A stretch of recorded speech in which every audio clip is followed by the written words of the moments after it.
Whenever you guys are ready, go ahead. Coach, you were singing Nana's praises last week to us, and it seemed like he was even more productive this past week. Just maybe take us through his progression and what he continues to bring for you guys. Yeah, I mean, you could see it coming.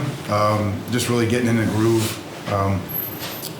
Playing defensive end, just studying, preparing, bringing the work to the field. He had a great look last week, so we were not surprised at all that he had the results that he did. And hopefully he can get some momentum going now, just be consistent. And, he's wonderful to work with, just an incredible young man. So really happy for him, and we're going to need him. We're going to need him to step up down the stretch. I was going to say, it seems like he has some of those intangibles beyond just, what he does on the field that probably leads to success.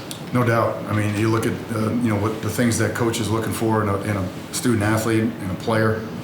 He's tough. He's not afraid to do the hard things every day. He'll run to the ball.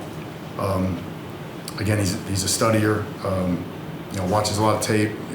Really works hard. Out here on practice. So again, we're excited about where he is, and hopefully he can just have a great stretch for us here. What did you like from Chris Smith and Gabe Rubio, and where can they improve? And how close is Jason Anya to kind of? Yeah, so you're right. So Anya, let's start there. So we're trying to crank him up, we're trying to get him going, and there's a limited number of reps. So a lot of it is going to have to be done pre-practice, during practice, and a little bit after practice. He's going to have to get caught up. He's going to have to watch a lot of tape on his own, get in the playbook, and because that opportunity it's right around the corner. That's the way this game is, and if it's his turn, he's got to be ready to go, just like Gabe and Chris were. And I don't know where we would be if Gabe and Chris didn't work like a dog to get ready to go, and they did. And all of a sudden, they had their opportunity, and they stepped up for us. In terms of Chris and Gabe overall, it sounds like a morning radio show, but the Gabe and Chris deal is it's good. They're working hard, they're strong. They both can anchor in there. They play with great energy and passion, and they love finishing plays. So happy with both of them. How would you describe the challenge that UNLV will bring to your unit? Many. So number one, I really like the quarterback. He can move with his feet. He's a lefty. Can get the ball. Not afraid to push the ball down the field. They really challenge you with formations, pre-snap motions. They'll condense you. They're excellent crack toss team, and from that, they'll have play action as well. That's at the quarterback spot. They have two running backs. One's really powerful. Well, really three, but one's really powerful. And then really they have some guys that can hurt you out of the backfield. Take a crack toss and a little bit more like change of pace back, scat back, if you will. And then tight end's a big, good-looking kid. He does a great job. The wideouts, again, have length. And I think they're around 30 points a game. So that's pretty, that's a challenge. So, again, they got our guys' attention today just by watching the tape. You don't have to, and you can see what the quarterback means to them. And we're expecting him to be back. Coach, you guys have been preaching about wanting to get more takeaways out of the game, even though you've been pretty successful at defending teams. But you had a handful of times opportunities to recover some fumbles. What does it mean to not be able to recover those? Yeah, you're right. So, we're more ball aware. There's no doubt about it. We're getting the ball out. Now we got to get some of those to either bounce our way or make our own breaks. So there's no excuses. You can play good defense and hang in there, but you're never going to be a great defense if you don't add that element. And we really have to add that element and be a little bit more disruptive. And again, it starts with me, in terms of the play calling and getting the guys in the right position to make some of those plays. So, no doubt, we've gotten our hands on some some caused fumbles now, and now we have to recover them. Now, if you had to talk about a theme this week in practice, what would it be in preparation for you? Well, it's precision. These guys. There's so many motions and formations. For us, it's precise and then communicate, because they really challenge you.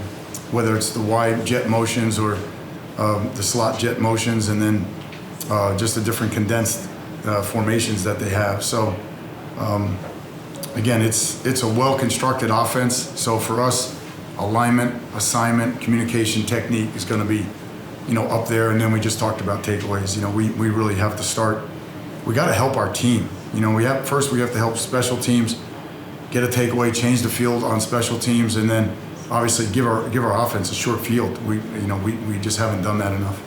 Coach, what's a player, whether it be from no matter the defensive group, what's a player that stood out to you the most and has been improving and still has a pretty high ceiling? Well, I don't know. I mean, it's hard to single out one guy. I would say JD, because we missed him the previous 2 games just about. So because of the targeting things, but I thought he played really well and he just gave us a very, very calming presence in there, which was great. And then Nana, it started at the end of the BYU game, the short yardage play that I think I told you guys he had a great impact on that play, and he carried it into this week. So Nana's been stepping up. We already talked about him earlier. And possibly maybe not having Adam Lola, just depending on health of him in this upcoming matchup. What does he mean to this? Yeah, I don't know. Again, I haven't been told that he's a no. I mean, I wouldn't. He's from Jersey, so I wouldn't count him out. But if he can't go, then obviously we'll need more Gabe, and Howard looks better, and Chris, and then perhaps Anya, but also Alex can help us in there as too, Aaronsberger. So we'll sort it out one way or the other. It's that time of the year, man. It's middle October, close to November.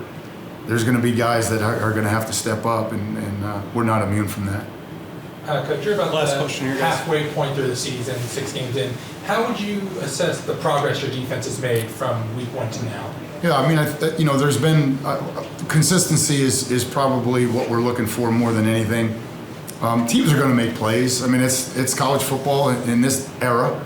A lot of teams are averaging 30, 35 points a game or whatever the case may be. So I'm pleased that we're keeping the points down. But like I said, we can't give up those explosive plays that, even if we stop them 3 plays later, they change the field. We can't do that. So we're hurting our offense and we're hurting our special teams by doing that. So we got to be more consistent, eliminate the explosive plays. Again, starts with me, the play caller, just putting the guys in a better position. And then, again, we're not going to be able to take the next step over the next 2 months if we don't take the ball away. Thank you, Coach. You guys have a great week. Thanks, Coach.